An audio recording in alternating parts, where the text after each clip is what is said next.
तुम्ही तुमचा बीपी चुकीच्या पद्धतीने तर मोजत नाही ना, तर हा व्हिडिओ शेवटपर्यंत बघा, कारण या व्हिडिओमध्ये मी तुम्हाला बीपी योग्य पद्धतीने कसा मोजायचा हे समजून सांगणार आहे. जर तुमच्या घरात बीपीचा पेशंट असेल किंवा हायपरटेन्शनचा पेशंट असेल तर तुम्ही या व्हिडिओला काळजीपूर्वक बघा. तर बीपी मोजण्यासाठी सर्वप्रथम आहे की जेव्हा आपण पेशंटचा बीपी मोजतो किंवा एखाद्या व्यक्तीचा बीपी मोजतो, तर तो व्यक्ती चालत आलेला नसला पाहिजे, त्याने एक्झर्शन केलेलं नसलं पाहिजे कोणतंही. ठीक आहे, तर तो व्यक्ती एक आरामदायी पोझिशनमध्ये कमीत कमी त्याला 5 मिनिटं बसवा, त्याच्यानंतरच त्याचा आपल्याला बीपी मोजायचा आहे. ठीक आहे, तर 5 मिनिटाची कमीत कमी त्या पेशंटला किंवा त्या व्यक्तीला रेस्ट द्यायची आहे. आता दुसरा पॉईंट आहे की जेव्हा पण आपण एखाद्या व्यक्तीचा बीपी मोजतो त्याच्या अर्धा तास आधी त्या पेशंटने कोणत्याही प्रकारचे चहा, कॉफी किंवा सिगरेट ओढलेली नसली पाहिजे. तर हे 30 मिनिटं आधी जर केलेलं असेल तर त्याचा बीपी जास्त येऊ शकतो.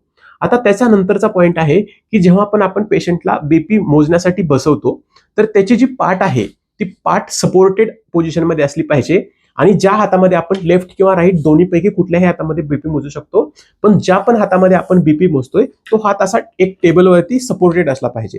जर पेशंटचा बीपी आपण झोपून मोजत असेल तरी पण त्याचा हात एक सपोर्टेड पोझिशनमध्ये असला पाहिजे. ठीक आहे, तर ही झाली तिसरी गोष्ट. आता चौथी गोष्ट आहे की जेव्हा पण आपण पेशंटचा बीपी मोजतो त्यावेळेस पेशंटला लघवी लागलेली नसली पाहिजे, त्यानं त्याच्या ब्लॅडर एम्प्टी केला पाहिजे. असं का होतं? कारण जर लघवी लागलेली असेल तर त्याच्या वेळेस त्या पेशंटला अँझायटी होते आणि त्याच्यामुळे त्याचा बीपी वाढू शकतो.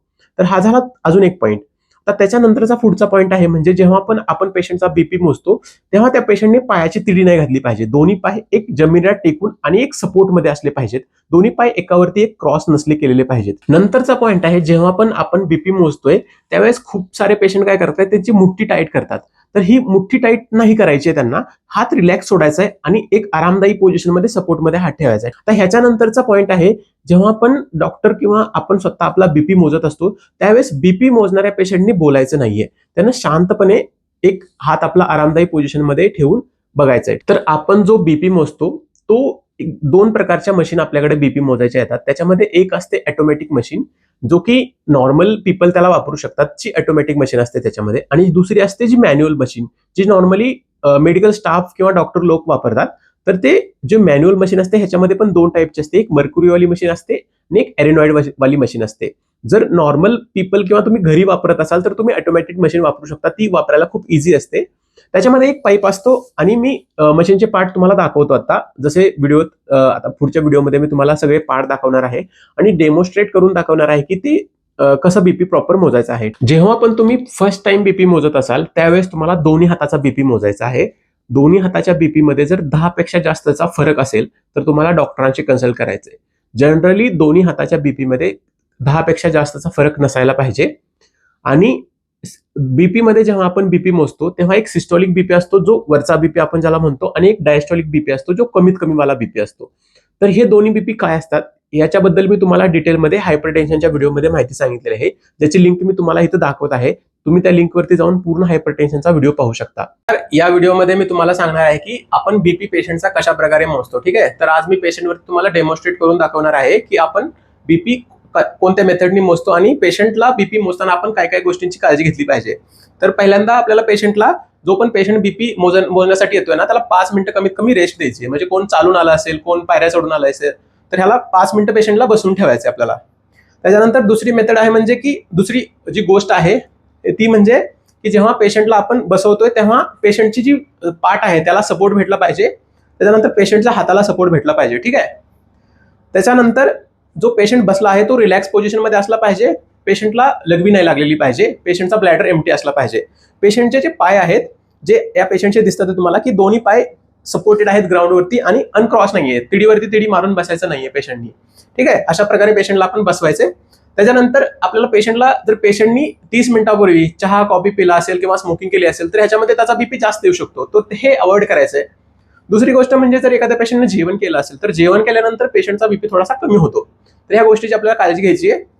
दुसरी गोष्ट, जेव्हा पण आपण बीपी मोजणार आहे त्यावेळेस जर हाफ बाह्याचा शर्ट असेल पेशंटचा तर तो बेटर असतो, पण जर एखाद्याने फुल बाह्याचा शर्ट घातला असेल तर तो गुंडाळायचा नाहीये. गुंडाळला तर ह्याला टॉर्निकेट इफेक्ट येतो, त्याच्यामुळे तो गुंडाळायचा नाही, आहे असाच राहून द्यायचा ह्याला. ठीक आहे, तर ह्याच्यानंतर जो आपल्याला बीपी मशीन आहे ही मॅन्युअल बीपी मशीन आहे. दुसरी ऑटोमॅटिक बीपी मशीन असते. ऑटोमॅटिक बीपी मशीनचं मी तुम्हाला दुसऱ्या ह्याच्यात सांगेल की त्यानं कसं मोजतात. ते खूप सोपी मेथड असते. ही जी मॅन्युअल मेथड आहे जनरली डॉक्टर वापरतात. तर ह्याच्यामध्ये काय करतो आपण, जो कफ आहे आपल्या हातामध्ये मिडियल साईडला इथे एक आर्टरी असते, ब्रॅकिल आर्टरी म्हणतो आपण त्याला. तर जे ह्या कपमध्ये हे पाईप आहे त्याचे, हे दोन्ही पाईप मिडियल साईडला आले पाहिजेत.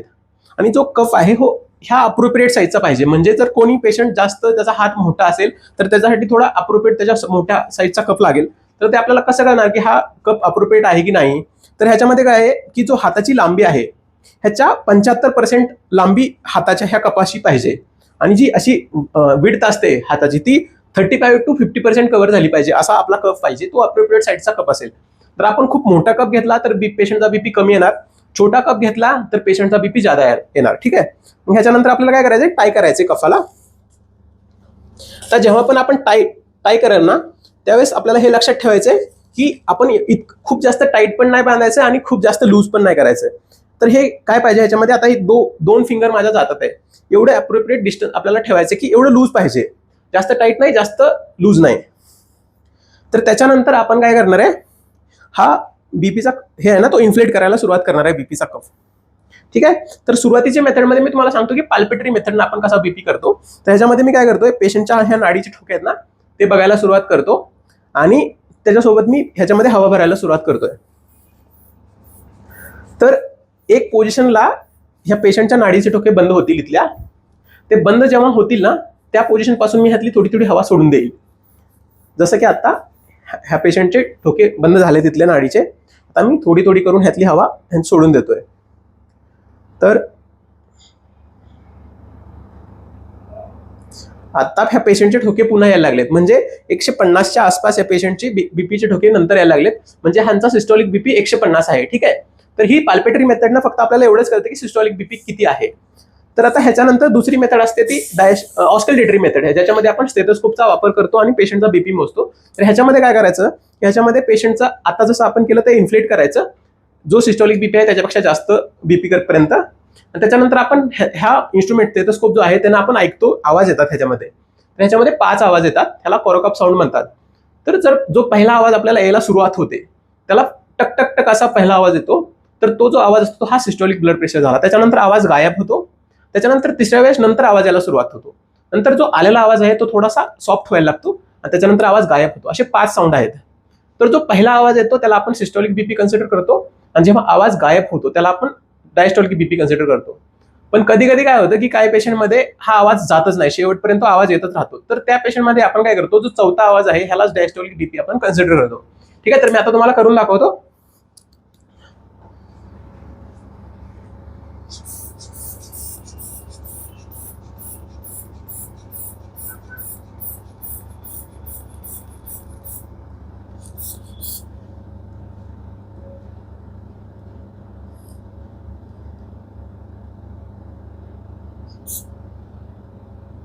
आता पहिला आवाज यायला सुरुवात झालेली आहे.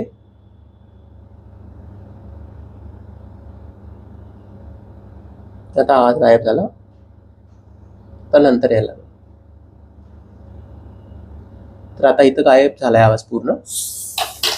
तर ह्याचा अर्थ आहे की यांचा बीपी आहे तो 150 ते 84च्या आसपास आहे. तर अशा प्रकारे आपण बीपी मोजतो पेशंटचा मॅन्युअल मेथडनी. ऑटोमॅटेड मेथडनीही मी तुम्हाला दाखवील. आता दुसरी एक गोष्ट लक्षात ठेवायची, म्हणजे जेव्हा पण आपण पेशंटचा बीपी मोजतोय त्यावेळेस पेशंटनी जी मुठ्ठी आहे ती ढिली सोडलेली आहे, मुठ्ठी अशी पॅक नाही बांधली. तर हे मुठ्ठी ढिली सोडायची आपल्याला. दुसरी गोष्ट म्हणजे पेशंट न बोलता असलं पाहिजे, की म्हणजे पेशंटनी त्यावेळेस कुठलीही आपल्यासोबत बातचीत नाही करायची आहे. त्यानं काय होतं, बीपी मोजताना डिस्टर्बन्स येतो. ठीक आहे. तर हे होतं आपण बीपी कसं मोजतात हे मी तुम्हाला डेमोन्स्ट्रेट केला. इसमें ये बहुत इजी मेथड है बीपी नापने के लिए. जो नॉन मेडिकल बैकग्राउंड के लोग हैं या फिर घर पे अगर किसी को बीपी नापना है तो उनके लिए सबसे इजी मेथड होता है, क्योंकि इसमें कोई टेक्निकलिटी नहीं है. तो आप ये इजीली बस इसको टाई कर सकते हो इसके अंदर और ये बीपी मशीन अपने आप बस चालू करनी है आपको, ये अपने आप अपना बीपी नापती है और आपको दिखा देती है. ठीक है. तो इसको हाथ में ऐसे पहनाना है और जैसे कि मैंने आपको बताया कि जो ये पाइप होना है वो मीडियम साइड पे आना चाहिए. इसको हम टाइट करेंगे. टाइट इतना करेंगे कि जस्ट एक फिंगर इसमें चली जाए. ठीक है.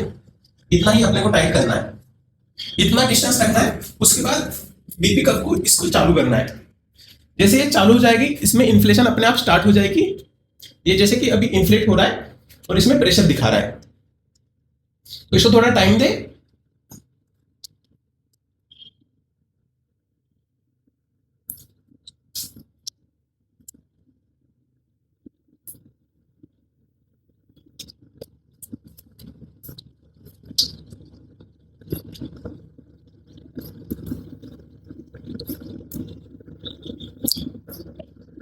तो अभी इसमें आपको दो रीडिंग दिखा रहा है, ये 127 और 77। तो 127 है सिस्टोलिक बीपी दिखा रहा है और 77 डायस्टोलिक बीपी दिखा रहा है, और जो नीचे 80 लिखा आ रहा है वो पल्स रेट आ रहा है। ठीक है, तो ऐसे हम ये डिजिटल जो मशीन है ऑटोमेटेड, इससे हम ऐसे बीपी नापते हैं। ठीक है,